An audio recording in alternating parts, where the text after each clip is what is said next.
Oficina do Marquinhos, referência em todos os modelos de picapes e vans multimarcas. A Oficina do Marquinhos é especializada em motores diesel com retífica completa, diagnóstico completo de injeção a diesel Common Rail e de componentes como bicos e bombas de alta pressão. Pare de perder tempo e leve sua picape na Avenida Governador Jaime Campos, ao lado da Cascalheira Canadá. Ou ligue 66992283335. Oficina do Marquinhos, referência em diagnóstico diesel. Todo dia com você é diferente. Atitude FM. A Igreja Cristã Evangélica de Aragarças apresenta programa Sintonizados em Cristo. A apresentação Sara Rosa e pastor Marcos Ribeiro. Aumenta o volume do radinho e chama todo mundo para ouvir. Programa Sintonizados em Cristo, da Igreja Cristã Evangélica de Aragarças.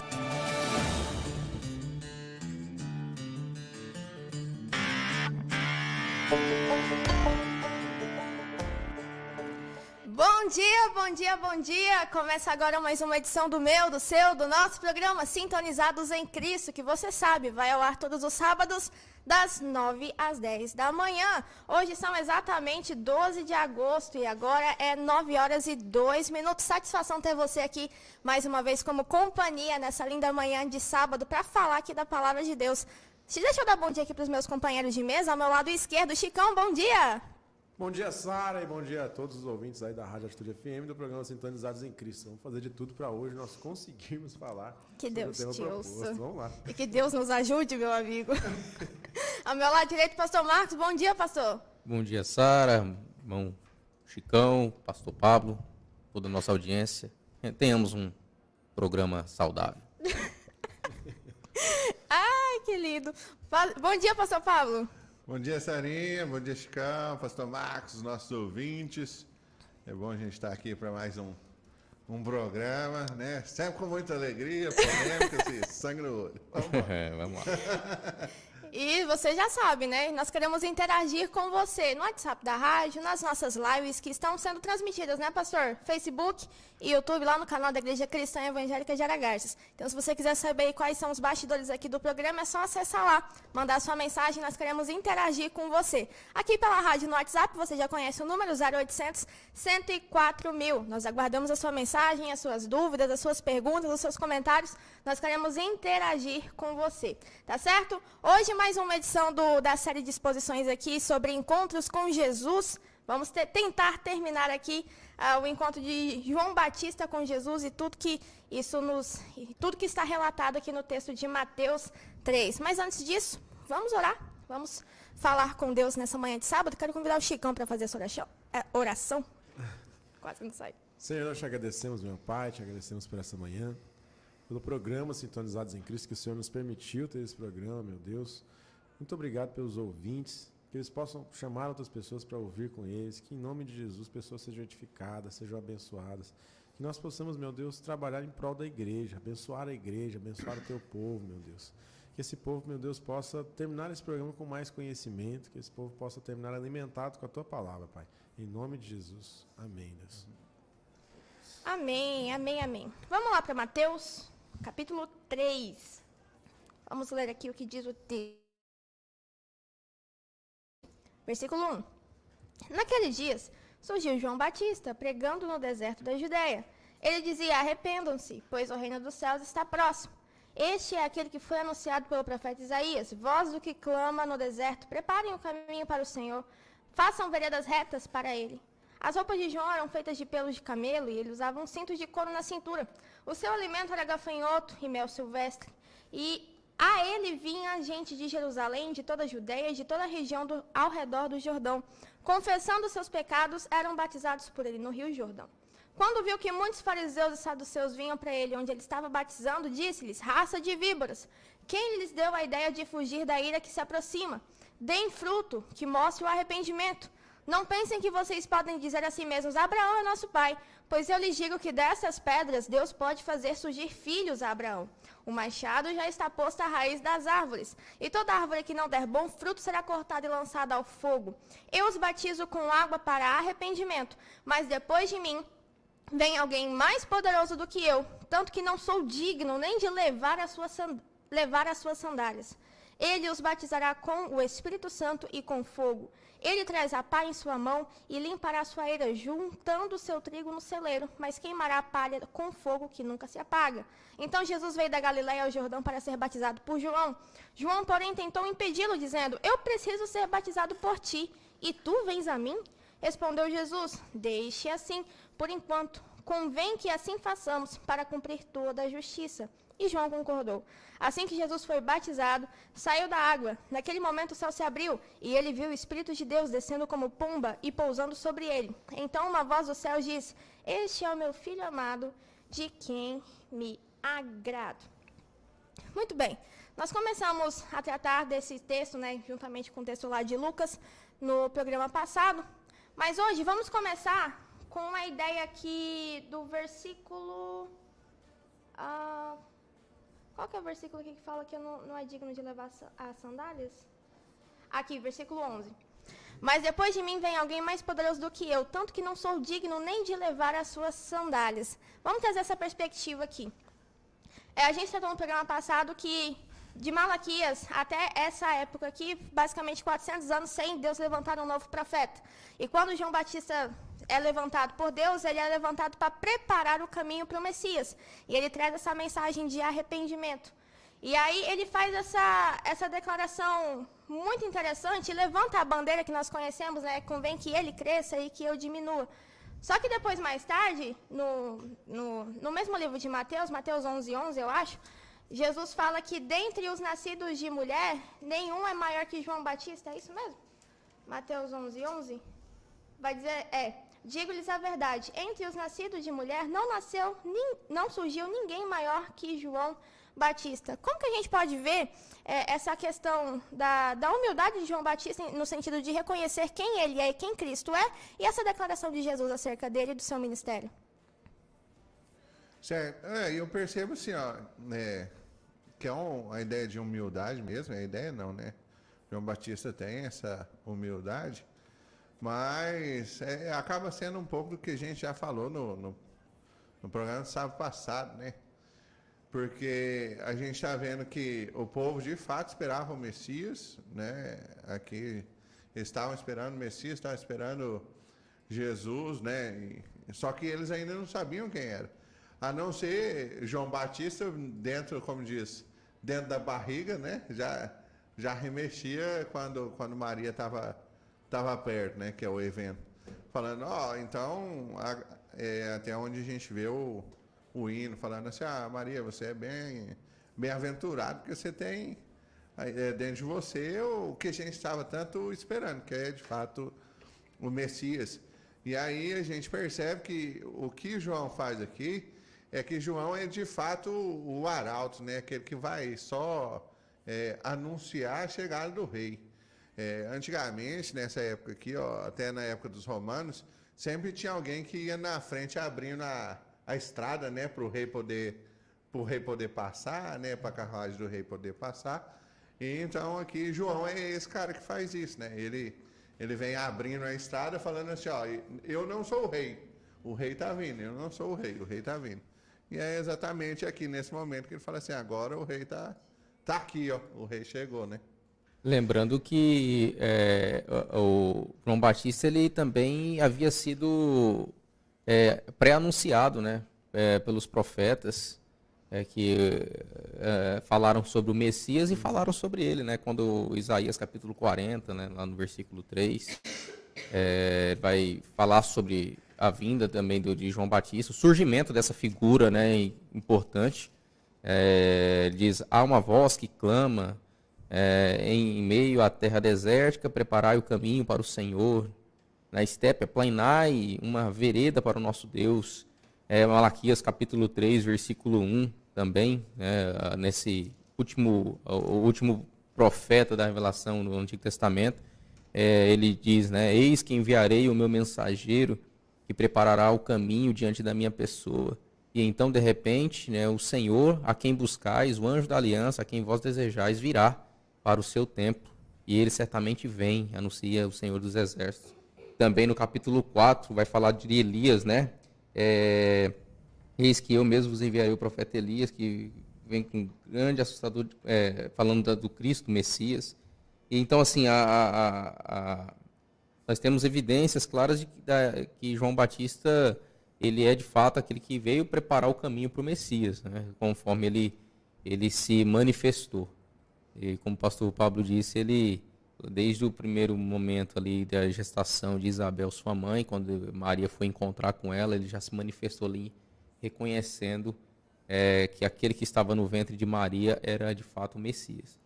É uma outra coisa que dá para pensar aqui, é que, sim, ele reconhece qual que é o serviço dele, né? Ele não, como diz, parafraseando, ele não tenta usurpar Deus, né? Não, Ele reconhece que o propósito dele aqui é abrir a estrada para Jesus chegar, né? Então, assim, o propósito dele é fazer o que ele estava fazendo, era pregar arrependimento, batizar em arrependimento e anunciar para o povo se arrepender. Até quando surgiu dúvidas, né, quando ele estava preso, ele manda os seus discípulos lá ver com Jesus, olha, é o Senhor mesmo ou nós vamos aguardar outro? Até quando surgiu dúvida, mas ele não deixou de entender que a ideia era apenas preparar o caminho, não ser o caminho, né? Ele tinha um propósito claro de quem ele era, daquilo que Deus queria que ele fizesse. E ele nunca se envaideceu com isso. A gente aprende muito com isso, né? Essa atitude de João Batista. Aprende muito. Até quando ele diz, né? É necessário que ele cresça e que eu diminua, né? Essa ideia virou até um jargão no meio dos evangélicos hoje, né? Mas na verdade há pouca vivência mesmo na realidade disso, né? Nas pessoas. Ele tem que realmente viver isso na prática, né?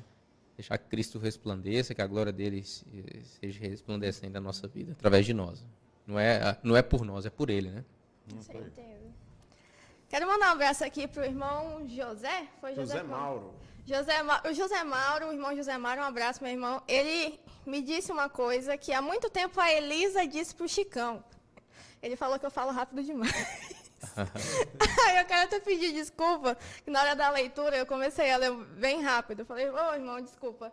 Porque eu começo a ler, às vezes eu me empolgo, e aí a gente começa lendo rápido demais. Mas um abraço, obrigado pela sua audiência, obrigado pela sua companhia. Vamos começar então a tratar do batismo aqui. Antes de João Batista, essa ideia de batismo nas águas, né, por imersão, no sentido de demonstração pública de arrependimento, antes de João Batista já existia? A gente vê isso no Antigo Testamento? Uma boa pergunta, hein? Uma boa pergunta. Quando a gente fala boa pergunta. Obrigado, o Reis vai responder. Isso é tão fácil. Tão fácil que eu vou deixar para ele. Responder. Olha, assim, eu falo assim, porque, por exemplo, eu sou aliancista, né? Então, eu acredito que a gente não tem um batismo como aqui em João faz, né? A gente tem o princípio da circuncisão, mas o princípio permanece. O que é o aliancismo? O aliancismo é a ideia de que todos os conceitos das escrituras, elas começam com uma semente, né, que são plantadas, e essa semente ela vai desenvolvendo, ou seja, os conceitos vão ampliando conforme a gente vai caminhando dentro da Bíblia. Então, a gente tem o conceito de circuncisão, que é um símbolo visível de uma aliança de Deus para com um determinado povo, certo? Lá no Antigo Testamento, lá em Gênesis. E esse conceito vai sendo ampliado. Tanto é que lá em Gênesis a gente não tem circuncisão feminina, porque é mutilação. Então, não existe isso. A mulher entrava debaixo da tutela do pai ou do marido, certo? Mas agora, aqui no Novo Testamento, a gente já tem batismo para mulheres também, entendeu? Há uma ampliação do conceito. Então, seria a circuncisão e o batismo. O batismo seria a continuação do processo. É um ato visível, as pessoas vão ver, demonstrando que aquela pessoa que passou por aquilo, ela passa a pertencer ao povo de Deus, como a circuncisão fazia no Antigo. Agora, se existir esse processo com água, eu vou ficar devendo, porque eu não sei. Porque eu acho que tem várias passagens, tanto basicamente no Pentateuco, né, no Êxodo, que fala especificamente sobre lavar as vestes, né? Tem algumas ordenanças no sentido de purificação de lavar as vestes. Vocês acham que tem alguma relação? Talvez tenha, mas agora tem uma outra alegoria, vou chamar de alegoria, porque não há evidências claras na Bíblia sobre isso, de que quando Deus faz o seu povo passar pelo Mar Vermelho ali, é uma ideia de batismo, né? Sim. É a ideia de que Deus está ali, separou aquele povo, e agora ele está purificando aquele povo, ou aquele povo está passando ali para poder atravessar, né, e seguir o seu caminho, né? Então, tem essa ideia, esses conceitos assim, mas não fica muito claro, né? A gente não pode afirmar bem. Mas com relação ao batismo aqui de João, é um batismo de arrependimento, né? É uma evidência de que a pessoa, ela de fato reconheceu os seus erros, a sua condição pecadora, e ela está publicitando a sua fé e negando a si mesma, né? Então essa é a ideia do arrependimento aqui. Show, muito bem. Vamos lá. Aqui o João Batista ele fala, bom, basicamente de 3 tipos de batismo, né? O batismo de arrependimento, e temos aqui do batismo com água, o batismo com o Espírito Santo e o batismo com fogo. A gente tratou do batismo de arrependimento no sábado passado, e agora eu quero que vocês expliquem para nós aqui do estúdio e para todos os nossos ouvintes o que é batismo com o Espírito Santo e como ele se demonstra. E principalmente, quais são os equívocos que há hoje em dia em entender o que é batismo com o Espírito Santo?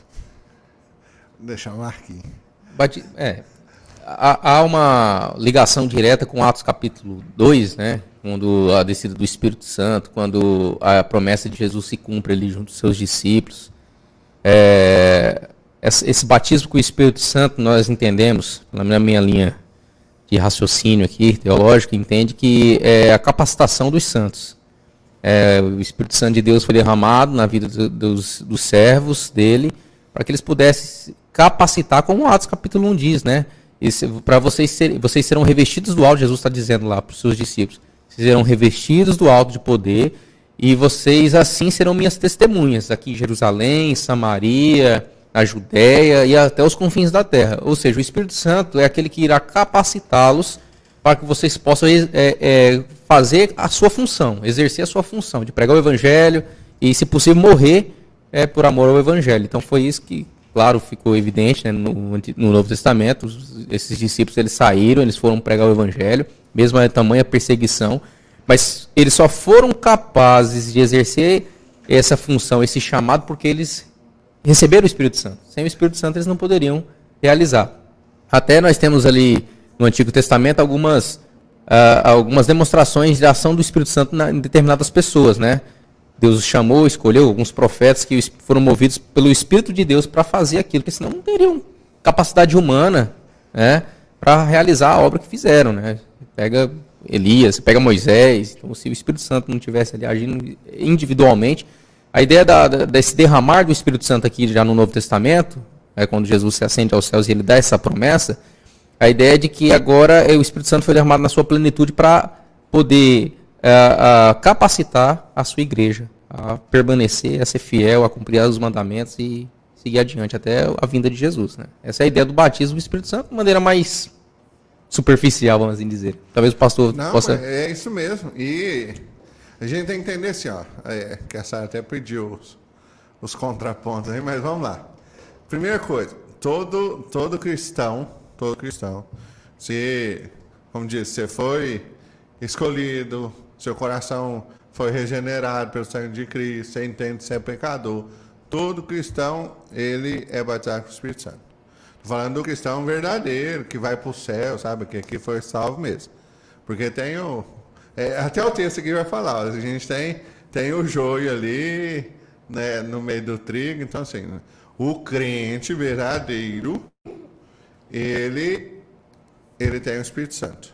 O que é o Espírito Santo? O Marquinhos falou, o Espírito Santo é Deus que vai ajudar ou vai capacitar cada um de nós com dons e talentos, ou seja, é mais um fator que aquele que é crente, ele tem seu dom para ser usado para aprimoramento da igreja. Então, o cara que fala que assim, eu sou crente, mas eu não tenho dom nenhum, então você, de fato, não recebeu o Espírito Santo, nem crente não é. Porque assim, se você é crente, você tem o Espírito Santo. Se você tem o Espírito Santo, ele te capacitou dando dons. Talvez você pode não saber qual é, mas que você tem, você tem. Né? Então, Exato. assim, é E- só para deixar claro isso, que todo crente tem dom para ser usado dentro da igreja para aprimoramento dos santos. É o que Paulo fala lá em 1 Coríntios, capítulo 12 até o 14 Isso, ali, isso, né? isso. Sobre isso, uma coisa interessante, que hoje eu acordei já com assim, eu acordei e fui olhar o celular, tinha uma mensagem na pessoa. A pessoa pedindo um conselho. Aí eu peguei e falei assim, tá, vamos lá. Você serve em alguma igreja? Aí eu falei assim, às vezes eu vou na igreja tal. Então você não serve em nenhuma igreja. De vez em quando você aparece lá na igreja lá. E aí que é o problema, assim, da maioria das pessoas, que elas não entendem que a ideia do cristão é você servir o corpo de Cristo. As pessoas não, elas vão na igreja. Isso é uma coisa bem assim, talvez herdada da igreja católica, que tinha aquela ideia, tem aquela ideia do sacerdote, né? O padre é o sacerdote e o pessoal ali é tudo leigo. E muita igreja está fazendo isso também. O pastor, tipo assim, é o cara, é muito bom. E ele vai orar por você, fazer tudo por você e você vai lá. E em muitos lugares, às vezes, o pastor é bom mesmo, tipo assim, ele incentiva e tal, mas as pessoas são paradas. Você vê o pessoal não quer servir a Deus. Então, quando o pastor fala sobre dons, os dons são para isso. Eles não são como muita gente acha que é para você se tornar um popstar gospel, alguma coisa. Não, é para você servir o corpo de Cristo. Mas a ideia de servir é um negócio tão estranho, porque dentro de uma igreja ali, você pode ter 100, 200 pessoas na igreja, você vai ter 20, 30 que servem. E o restante que só vai. Então não faz muito sentido, assim. Isso mesmo. Não é desse jeito, né? O outro problema também é que existe uma confusão entre o batismo com o Espírito Santo, ou receber o Espírito Santo, e as evidências que você tem o Espírito Santo. O problema está na evidência. Hoje há uma confusão justamente nesse ponto, porque alguns vão dizer que só tem o Espírito Santo quem fala em línguas estranhas, em outras línguas. É como queira. Nós não vamos entrar no mérito da língua, saber se é idioma ou se é língua de anjo, nada disso. Mas é idioma. Tá bom. Você gosta de polemizar o negócio. Eu não vou entrar nesse mérito. Deixa isso para outra. Vamos deixar para a exposição das doutrinas depois. Vamos deixar para a exposição das doutrinas. Mas há essa confusão entre a evidência do Espírito Santo. Tem pessoas que vão dizer, não, só quem fala em línguas que tem o Espírito Santo. E no meu entendimento, segundo as Escrituras, que você ter o Espírito Santo é justamente isso que nós acabamos de falar, a capacitação de você exercer os dons do Espírito. Deus ele vai distribuir dons, né, que seja línguas, que seja a oração pelos enfermos, que seja pregação, que seja todos os dons. O que Paulo diz lá em Coríntios, capítulo 12 a seguir, é que esses dons são para edificação do corpo. Esses dons que você recebeu, você está no corpo, inserido no corpo, você é dedo, você é braço, você é perna, você é olho, a cabeça é Cristo, né? Já entendemos lá na analogia, na figura. Porém, esses dons são exclusivamente para servir e beneficiar o corpo de Cristo. Então, a evidência que você tem o Espírito Santo é quando você trabalha em prol do corpo. Você tem prazer, você tem alegria e satisfação em cumprir esse mandamento do Senhor, servindo ao corpo. Servindo a Cristo, servindo ao corpo. Então, essa é a ideia. Então, a evidência não é um só dom. Um dom específico. E aí eu poderia usar, por exemplo, o dom de cura. Só tem o Espírito Santo quem cura. Quem não tem o dom de cura não tem o Espírito Santo. Sim. Então, assim, abre pretexto para vários outros tipos de interpretação. Mas, na verdade, nós entendemos aqui, o batismo com o Espírito Santo é a capacitação de Deus, é a capacidade que Deus nos dá, a ação do Espírito em nossas vidas, de poder exercer os nossos dons na igreja, no corpo de Cristo. Então, o batismo de arrependimento e o batismo com o Espírito Santo são complementares, se complementam. Sim, são complementares. Porque um evidencia o outro. Né? Eu sou salvo, por isso que eu exerço meus dons. Eu não exerço meus dons para ser salvo. Eu exerço os meus dons porque eu sou salvo. E qual a maneira que eu evidencio isso publicamente? Através do batismo. batismo é a evidência clara de que eu estou dizendo para o mundo no batismo que eu me arrependo dos meus pecados e que Cristo é agora a razão da minha vida, né? Basicamente isso também. Isso, até porque, assim, quem te convence do seu pecado, quando a gente fala assim, quem convence do pecado é Deus, tá? Mas o ato dentro da Trindade do convencimento de geral arrependimento é do próprio Espírito Santo, né? Então, assim, por isso que eu falei, todo crente verdadeiro tem o Espírito Santo. Porque para ele reconhecer que ele é pecador, que precisa de Jesus como Messias, ele precisa ter o Espírito Santo dentro dele. Entendeu? Então, assim, quando fala assim, a gente escuta muito a pessoa falar assim, eu não sei se eu fui batizado no Espírito. Escuto muito assim, isso. mas o que é batizado no Espírito?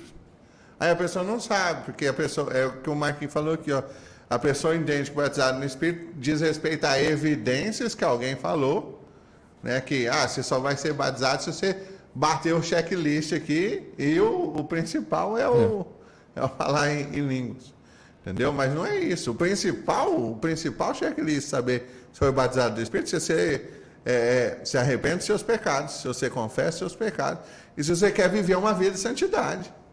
Entendeu? Tanto é quando a gente fala dentro da Escritura sobre o pecado imperdoável, né, que é a blasfêmia contra o Espírito Santo. A blasfêmia contra o Espírito Santo é uma vida de pecado. E por isso ela não tem perdão. É uma vida onde a pessoa não se arrepende do seu pecado, continua na vida errada. Isso para ela só resta punição. Para ela não tem salvação. Entende? Então, assim, o crente tem o batismo do Espírito Santo. E esse arrependimento vem do próprio Espírito Santo. Exatamente, é o que diz João capítulo 16, sobre o trabalho do Espírito Santo na vida da pessoa, que ele convence o homem do pecado, da justiça e do juízo. Então, para complementar isso, o que nós temos que entender é que a pessoa só responde positivamente o chamado de Deus se o Espírito Santo já tiver agido na vida dela. É o caso lá, como o pastor diz, nós somos aliança. Eu também sigo a linha do aliancismo, de que a ideia de que você só responde em obediência a Deus, por exemplo, Abraão está em Ur dos Caldeus, um lugar pagão, lá um lugar que não tem, talvez nunca tenha ouvido falar do Deus criador dos céus e da terra. E de repente, ele atende um chamado de um Deus. Sai do meio da sua terra, dos seus parentes, vai para o lugar que eu vou te mostrar. Como que ele vai se dispor a fazer isso? Assim, do nada. Só com a ação do Espírito de Deus no coração e na vida dele para que ele pudesse responder em obediência. E assim, todos nós. Nós só podemos responder positivamente ao chamado de Deus quando ele já agiu em nós. Ele já trabalhou no nosso coração. Ele já convenceu, né, vamos assim dizer, da nossa condição de pecado. Só assim nós podemos responder. Então, por isso que a evidência do Espírito Santo é a conversão. A evidência do Espírito Santo é realmente quando você se lamentou pelos seus pecados e reconheceu Cristo como sendo seu Salvador. Falou, não, sem ele eu não posso. Sem ele não tem para onde eu ir. Maravilha. Falamos do batismo do arrependimento, falamos do batismo com o Espírito Santo. E agora esse batismo com fogo. O que é batismo com fogo? Vamos. É o assunto mais polêmico da nossa discussão aqui, né? Mas há vários entendimentos aqui, há várias linhas de raciocínio, mas vamos tentar ser o mais bíblico possível. Porque para responder isso, às vezes a gente tem que deixar os pressupostos, né? Deixar os pressupostos de lado. Engraçado que a Sara lança a pergunta e sai daqui, né? Ela quer ver o fogo. Vai buscar água para arrefecer o fogo aqui.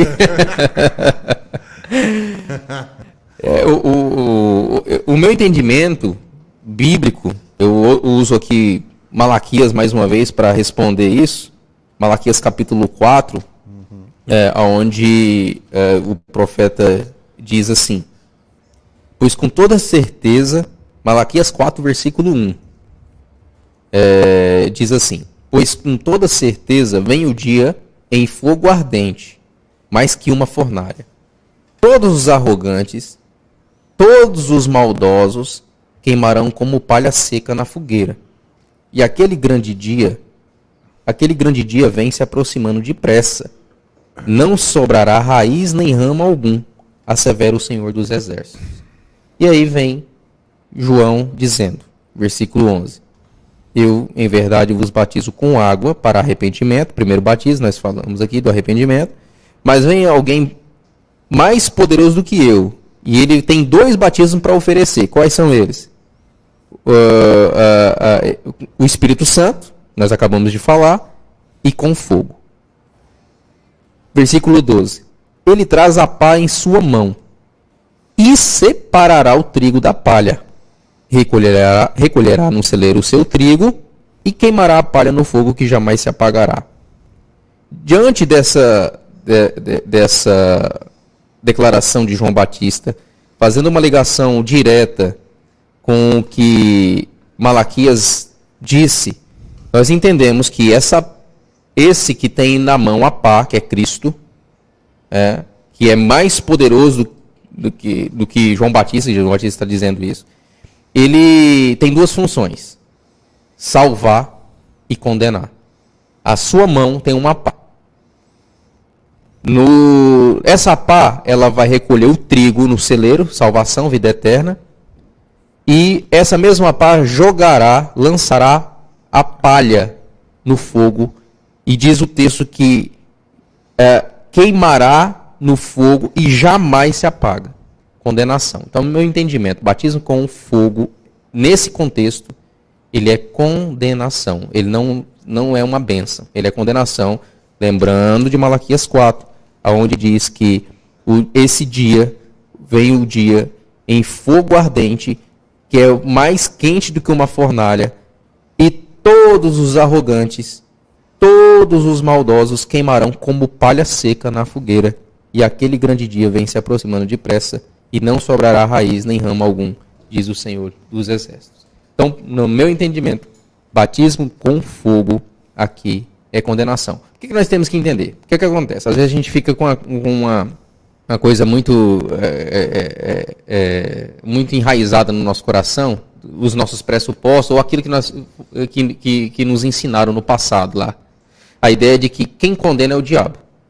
Quem condena é Satanás. Satanás é que leva para o inferno. Às vezes a gente fica com essa coisa na cabeça. E não, a Bíblia não diz isso. A Bíblia diz que quem condenará é o juiz, aquele que está sentado no alto sublime trono.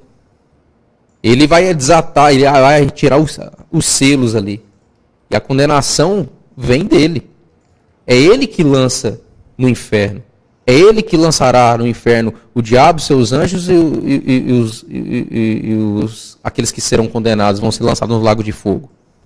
Né? Não é o diabo. Né? O diabo está condenado. Então ele tem trabalhado aí para levar mais gente com ele. Mas ele já está condenado. Né? Então nós temos que entender que Jesus, ele é Senhor e juiz. Ele está sentado no alto sublime trono. E ele colocará as ovelhas à sua direita, dizendo: vinde benditos de meu Pai, possuí por herança o reino que vos está preparado desde a fundação do mundo. E à sua esquerda ele colocará os bodes, e vai dizer: apartai-vos de mim para o fogo eterno. Então ele separa, é o que João Batista está dizendo. Ele separa o trigo da palha. O trigo ele guarda no celeiro, salvação. A palha ele joga no fogo e queima, condenação. É o que o pastor Pablo falou no final do programa passado, quando a gente já não estava mais ao ar, né? A dupla predestinação. Esse a gente lembrei. Mas isso aí não é nem dupla predestinação, não. Isso aí é uma doutrina mesmo, de que o pecador tem que ser condenado e aquele que é agraciado vai ser salvo. É o joio e o trigo crescem juntos, chegar no momento da ceifa. E naturalmente, o que não dá fruto será lançado. Né? Exatamente. E aqui, ó, é uma das coisas que a Bíblia e nos Evangelhos vai ser bem claro disso. Jesus vai falar isso várias vezes. Você vai reconhecer as pessoas pela qualidade dos seus frutos. Entende? Você vai olhar para a árvore e vai saber, ó, isso aqui é uma manga. Por quê? Porque deu manga. Então é uma mangueira. Isso aqui é uma figueira. Por quê? Porque deu figos. Entendeu? Não tem, é o que ele vai expressar. Ele vai falar assim, ó, você vai olhar e vai falar, isso aqui é crente. Por quê? Porque dá frutos de arrependimento. Que é o que João está falando aqui, ó. Dá fruto de arrependimento. Se não deu fruto de arrependimento, então vocês vão dar um jeito de tentar se esconder, né, da ira vindoura. Mas não dá. O próprio texto fala assim, ó, esse com o machado tá Corta a a raiz raiz. aí, ó, para cortar as árvores. E aí depois ele ainda fala. Olha só, por isso que ele usa 2 batismos. Ele fala, vem alguém que vai batizar com o Espírito Santo. Aqueles vão ser salvos. Aqueles não são, com fogo. E aí ele explica no verso 12. Lembra, a gente sempre tem que interpretar contextualmente, né, o texto, né? Então, no verso 12 ele fala, então, ó, existe a pá para recolher aqueles que são crentes e o trigo, né? Aqueles que são crentes e a palha É o fruto, né? para aqueles que vão para o fogo. Então, ele vai fazendo as duas coisas. Lá em Mateus ainda, lá no capítulo 7, é isso mesmo. No capítulo 7, a partir do verso 13, Jesus terminando o Sermão do Monte, ele vai usar uma série dessas dualidades. Ele fala, são 2 caminhos, 2 portas, 2 tipos de pessoas, entende? Ele fala, a porta é estreita, poucas pessoas, o caminho é estreito também. Aí ele fala, a porta larga, muitas pessoas, o caminho é largo também. Aí ele fala de 2 fundamentos. Fala, o fundamento da areia e o fundamento da rocha. E aí ele fala de 2 árvores, a árvore boa, a árvore má. Então ele sempre vai mostrar que existem esses 2 tipos de pessoas. E uma das coisas, eu preguei alguns meses atrás sobre esse texto das casas, né, construídas na rocha e na areia. O interessante no texto é que os 2 constroem a casa. Então, tipo assim, parece que a casa está bem construída. Então, assim, o joio e o trigo crescem junto, parece que eles estão caminhando junto. O cara está lá e ele canta, e ele ora, e parece que ele é crente mesmo. Mas chegar no momento que Deus vai olhar para o fundamento, ou seja, para o coração, e vai ver que o coração dele estava nele e não na rocha, que era o próprio Cristo. Então, esse que o seu coração estava nos seus atos, nas suas próprias obras, ele vai ser lançado no inferno. Agora, aqueles que se alicerçam em Cristo, esses ficam. Né? Seria esses batismos aqui.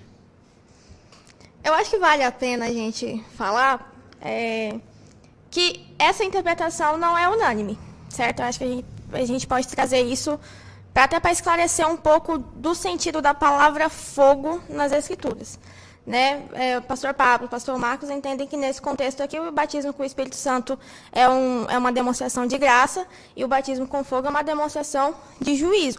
Mas isso nem sempre é unânime, até entre os próprios reformados. Então, no sentido, queria que vocês falassem rapidamente de que forma a palavra fogo ela pode ser interpretada na Bíblia, dependendo do contexto dela. E porque nesse contexto aqui, de acordo com a interpretação de vocês, é um juízo é um batismo de juízo, né? Um batismo de condenação. Então, como que o fogo pode ser retratado na Bíblia, tanto no Antigo quanto no Novo Testamento? Primeiro, queria que quem defende o fogo aqui nesse contexto como algo bom, algo para os crentes, mostrasse com mais clareza, porque eu não consigo ver, né? Não consigo fazer essa ligação de algo bom, nesse sentido tudo que a gente já falou. Agora o fogo, em outros contextos, pode ter ser usado como uma figura de linguagem também, a fim de retratar a purificação, a separação, tirar as impurezas. Só que, vamos pensar aqui, quando fala de fogo em outro contexto, se alguém lembrar de um outro contexto, eu não estou me recordando agora, mas tem vários contextos, mas eu não estou lembrando. Mas esse fogo, ele é para sempre? Esse fogo da purificação?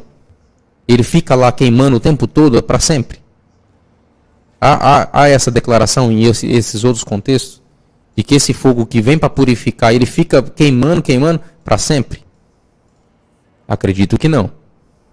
O fogo aqui retratado por João Batista, que ele está falando, que faz a ligação junto com o profeta Malaquias, esse fogo não apaga. Esse fogo é para sempre. É condenação eterna. Até aqui já desmonta a doutrina da extinção da alma.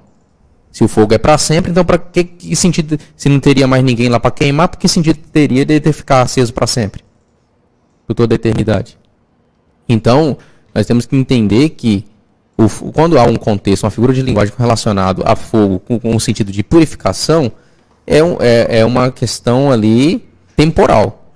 É no sentido de consumir aquilo que é impuro na pessoa que está ali com um ato de impureza, com algo que está manchando, que está atrapalhando a comunhão dessa pessoa com Deus, o relacionamento dessa pessoa com Deus. Mas não vai ficar para sempre.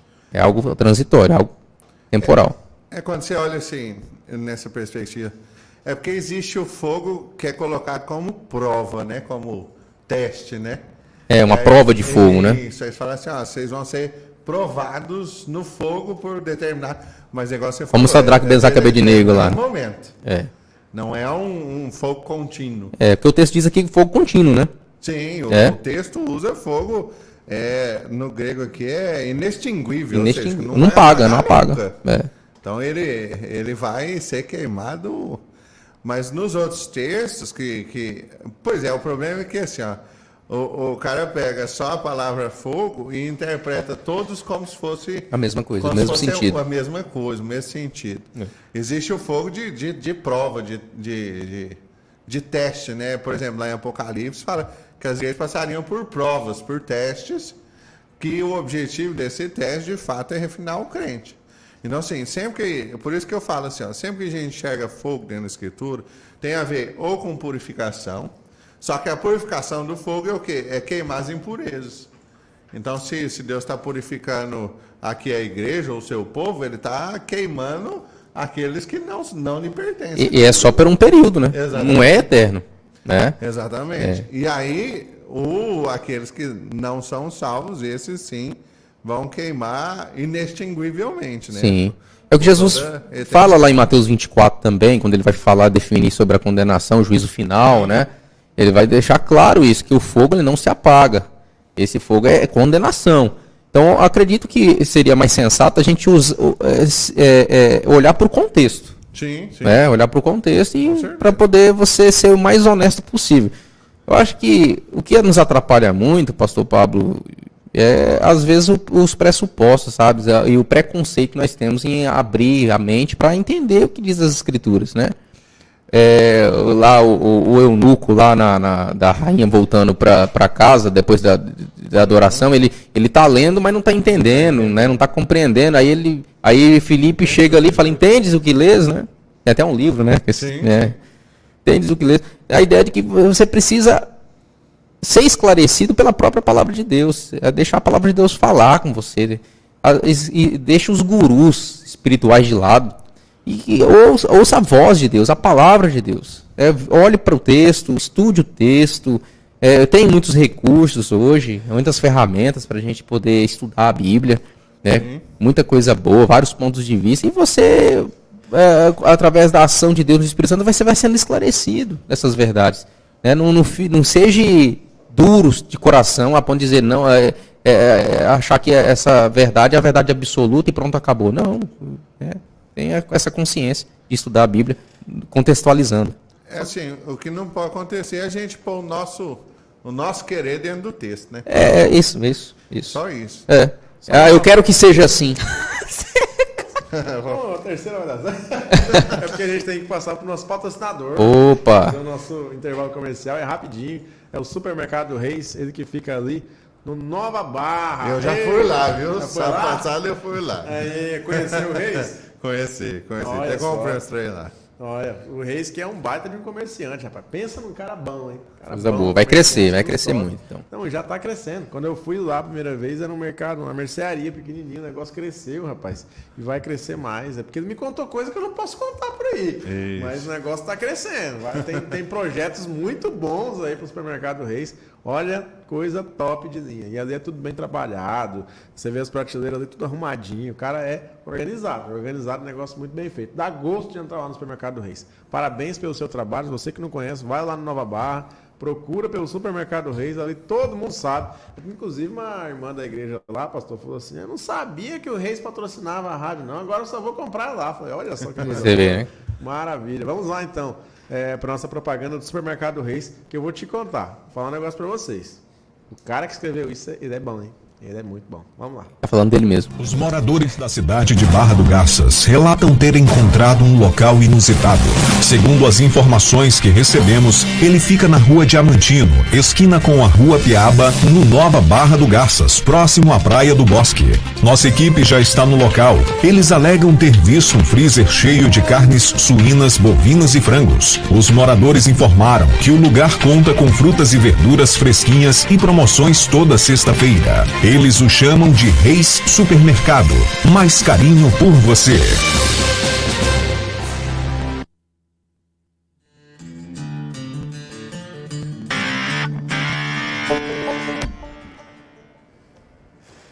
Ah, eu?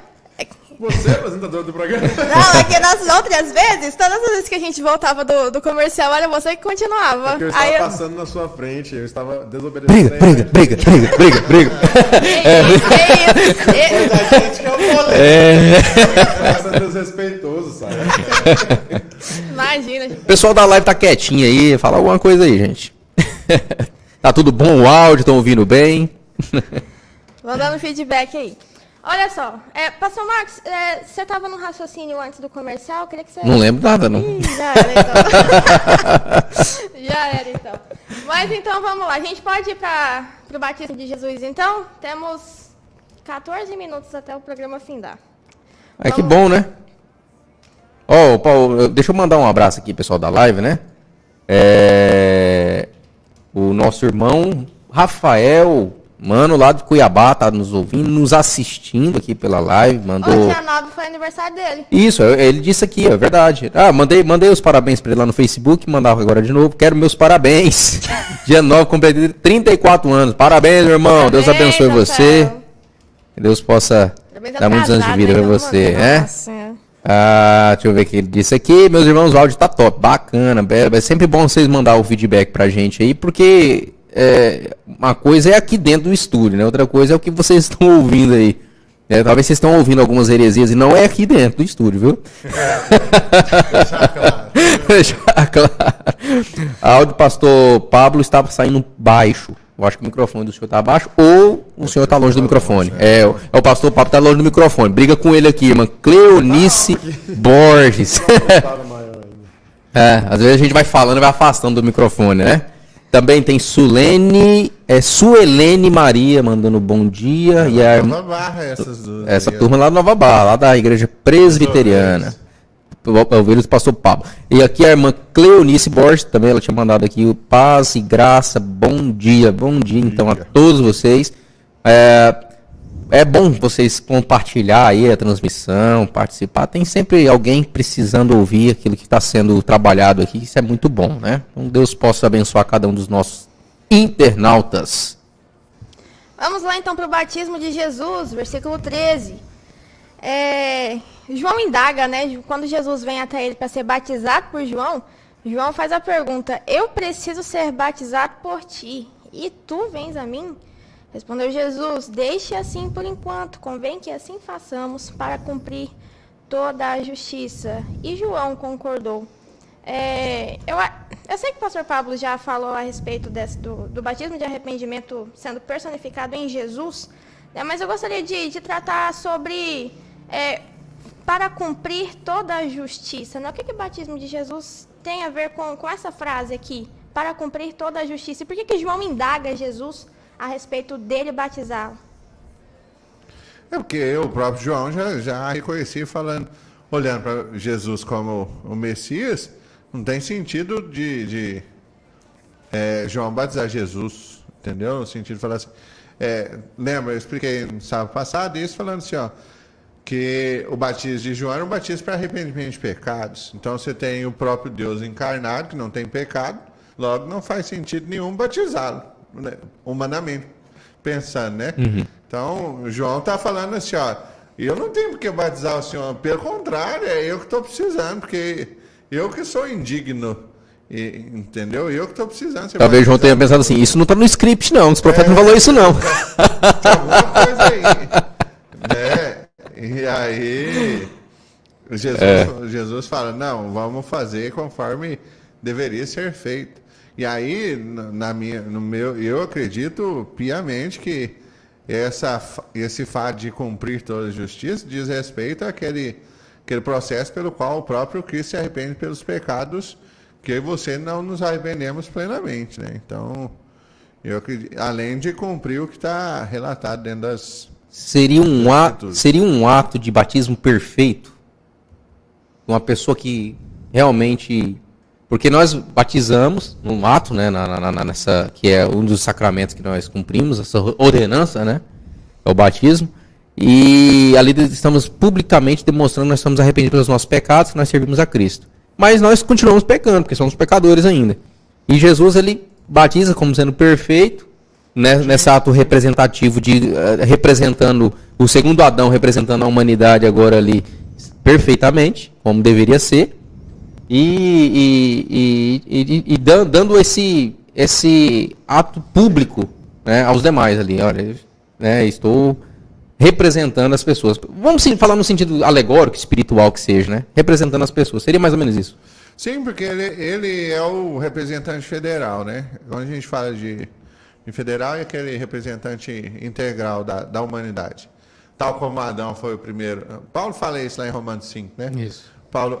Adão foi o primeiro representante federal da humanidade, trouxe pecado, morte, destruição. E Jesus, o segundo representante federal, segundo Adão, e traz a redenção e a justificação. Aí o processo é exatamente isso, porque Cristo, ele vai ser o nosso representante perfeito. Então, e ele representa eu e você. Para ele ser um representante perfeito perante Deus, ele tem que obedecer toda a lei, que é cumprir toda a lei, cumprir todas as exigências da justiça de Deus, e ele tem que, como diz, se arrepender desses pecados dos quais ele representa. Então, vamos dar um exemplo prático. Eu não sei se funciona assim dentro da legalidade, os doutores aí da lei me ajudam aí, mas geralmente se eu tenho alguém sob a minha responsabilidade e aquilo acaba causando um malefício a alguém, quem responde é o responsável. Pelo menos eu entendo assim, não sei se é desse jeito mesmo. Existe a responsabilidade por fato do animal, por exemplo? Seu cachorro mordeu alguém. Isso, exatamente. Quem responde é você que é o dono, entendeu? Eu pensei inclusive na lei do Antigo Testamento, que hoje eu acho que vale também. Se o seu boi furar a cerca lá... Exatamente, matar alguém. Isso existe, nós fazemos assim. É tipo um engenheiro que constrói um prédio e assina pelo aquele prédio, faz um mal feito, o prédio cai e ele é o responsável, né? Então, assim, a ideia, como eu entendo esse texto, é que o próprio Cristo, que o pastor Marcos colocou, Cristo é o representante perfeito. E por isso ele, inclusive, tem que se colocar no nosso lugar na punição, que é o que ele acaba fazendo. Interessante, né? O Mono está dizendo aqui, estúdio novo, maravilha. Isso, nós estamos aqui agora na sede oficial da Atitude FM em Pontal do Araguaia, novos estúdios. Já tem mais de um mês, né, que tá aqui, né? Então. Eu sou ruim de data, né? E tem aqui a irmã Joyce Gomes, ela disse assim, imaginava a Sara bem diferente. Essa é a Sara, irmã Joyce. Nossa. Essa saber se isso é bom ou se é ruim, né? Ai. Então vamos lá. Agora, a última questão sobre João Batista, pelo menos em Mateus aqui 3, fala sobre uma demonstração pública, assim, bem explícita sobre a Trindade, né? Nós temos Jesus ali sendo batizado, nós temos Deus Pai, né, falando lá dos céus, este é meu filho amado de quem me agrada, e nós temos ali uma personificação, né, do Espírito Santo de Deus descendo como pombo e pousando sobre Jesus. Só que nós sabemos que existem pessoas dentro do meio evangélico que não acreditam na Trindade. E muitas vezes nós cantamos músicas dessas pessoas sem sabermos. Por toda a vida, né? Por toda a vida. Ó Senhor, me alegrarei. Pois meu fôlego a sua vida. Gostou do trocadilho. Então, eu não podia me deter nessa, não. Então, nossa, eu lembro de uma vez a gente estava fazendo mal lá no CTM E aí o pastor foi e jogou uma música deles, né? E uma das irmãs lá falou assim, nossa, que música linda. Aí o pastor falou, é linda? Nossa, linda, a letra é maravilhosa. Aí depois o mesmo pastor, né, colocou um vídeo dessa pessoa que cantava, falando, né, que não acredita na Trindade, que só Jesus existia e tal. E a irmã ficou, tipo assim, chocada. Tem um debate bem legal dele na musical, né? Chocada. Com o pastor lá. Sensacional. Inclusive o pastor que debateu com ele citou esse texto. Sim. Como é que você consegue dizer que não existe a Trindade se no batismo de Jesus estava lá Jesus, o Espírito descendo como pomba e o Pai falando? Aí ele Entrou em parafuso, né? Ele deu uma Tem que inventar muito, né? uma pirueta assim. Tem que inventar muito. Tem que Não faz inventar sentido, muito. Não tem como fazer sentido. Porque no caso desse, é porque tem vários. Parece que tem mais de uma teoria sobre esse negócio de não ter Trindade, né? É unicista, Tem- né, que fala? Unitarianos, né? Unitarianos. Esse aí eu acho que ele criou o dele, porque não é possível. Porque assim, que eu já conhecia, né, de um pessoal aí da cidade que fala que não tem, mas que, tipo assim, como que eles falam? Eles falam que o Espírito Santo não existe, que é um erro de tradução, coisa assim, e que Jesus existe, mas é o Messias, mas não é Deus. Aí não sei também o que quer dizer. E aí existe tem essa esse linha aí, mesmo. Que esse aí fala que existe, mas na verdade o Espírito Santo e Jesus eles são a mesma coisa. Porque Deus está lá no céu e falou assim, vou encarnar. E quando ele encarnou, ele virou Jesus. Mas é o mesmo Deus. Não tem E ele, pai. quando ora, ele se reporta a quem, né? Fala a quem? A ele mesmo, né? Ele se olha no espelho, né? É o mesmo. Né? Tipo assim, quando fala os três são um, ele pega bem literal. Assim, é só um mesmo. Aí ele falou isso, aí o pastor até que debateu falou isso, mas Jesus orava pro Pai. Ele falou, não, mas ele estava orando para ele. É estranho. Não tem sentido. O que nós vemos aqui, nesse texto, é Jesus ali sendo batizado, o Espírito Santo na personificação ali de uma pomba, representando o Espírito, e a voz. Nós temos ali evidências claras, evidências materiais. Isso para mim, isso é uma bênção, é uma revelação incrível da parte de Deus. Deus se revelar dessa forma. Evidências materiais. Eu não me lembro em outra ocasião que materialmente isso aconteceu. Teve lá a transfiguração, mas lá foi específico ali, foi meio que diferente desse evento aqui. Aqui nós temos Deus Pai, Filho e Espírito Santo materializado, vamos assim dizer, porque a voz soa, as pessoas ouvem a voz, né? O Espírito vem representando essa pomba, pousa sobre ele, e Cristo Jesus está ali, o Filho. E a declaração do próprio Pai diz, este é o meu Filho amado em quem eu tenho alegria, em quem me comprazo, né? Então, cara, não crer nisso é negar. A gente pode não compreender por completo, né? Porque assim, a nossa mente não consegue conceber, muitas vezes não consegue conceber que três são um. Nós não somos politeístas. Não, nós somos adoramos um Deus. monoteístas. E que se divide em três pessoas. Até explicar isso é difícil pra gente. E não é. É porque, assim, nós queremos numa divindade, né? compreender logicamente. Sim. E nós temos Agostinho tentou explicar e complicou mais a vida de todo mundo que vai ler. Então não lê. Leia, Não mas entendeu muita coisa. Nossa, ele é complicado. a ideia não é entrar em parafuso, não. É você crer. Crer, né? São a mesma substância, né?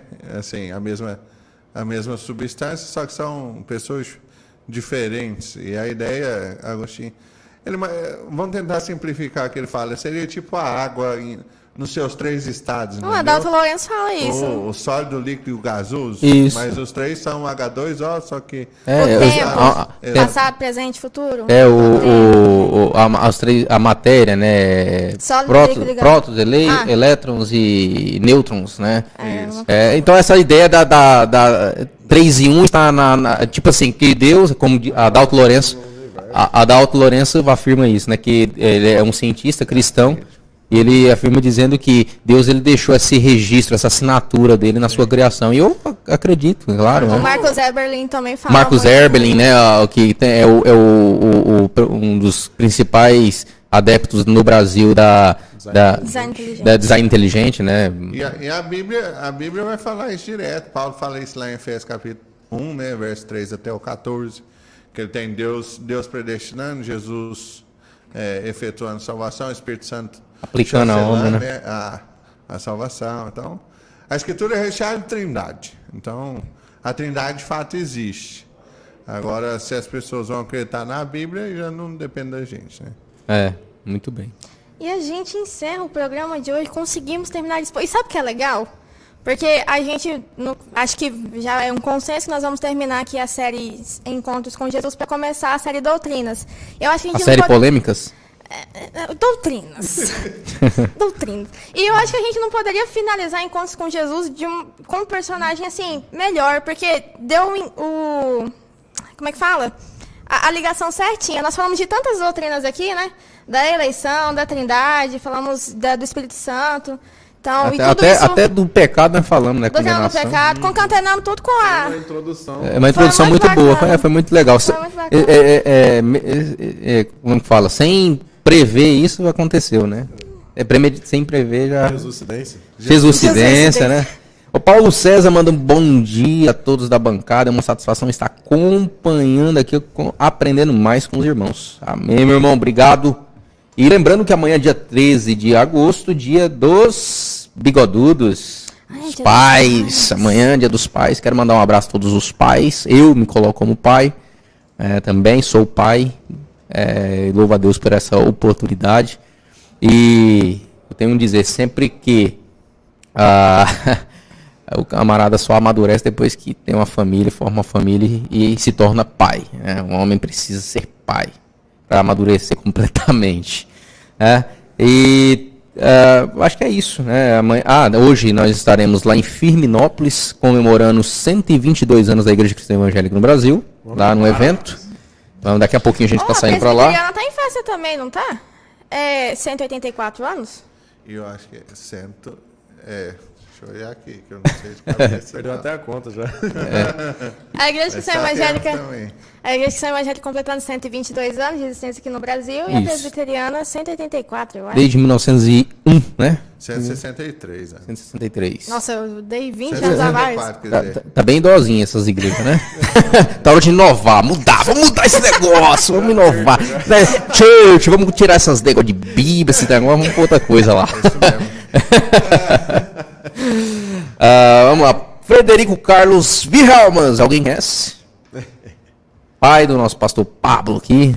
Isso é o testemunho de Deus na matéria do universo. Ele diz assim, 3 em 1. E ele está falando realmente 164 anos da IPB. Muito bom. Louvado seja o Senhor por isso. É isso, chegamos ao fim aqui de mais um programa Sintonizados em Cristo. Muito obrigado pela sua companhia. Obrigado a todos aí que ficaram sintonizados em Cristo juntamente conosco, ao pessoal que nos acompanhou pela live. Quero desejar a você um excelente fim de semana, um feliz Dia dos Pais a todos os papais que nos acompanham. E se Deus quiser e assim nos permitir, no próximo sábado estaremos aqui mais uma vez com mais uma edição do programa Sintonizados em Cristo. A todos vocês, não percam. Fiquem com Deus e até mais. O interior sofre com a falta de opções para quem deseja se vestir com elegância. Mas a Loja Rocha chegou para garantir a sofisticação que você precisa. Se você precisa de roupas para momentos casuais, também pode nos procurar. Nossas peças são todas belas e confortáveis. Na sala ao lado temos tecidos e aviamentos. Parcelamos em até 12 vezes sem juros no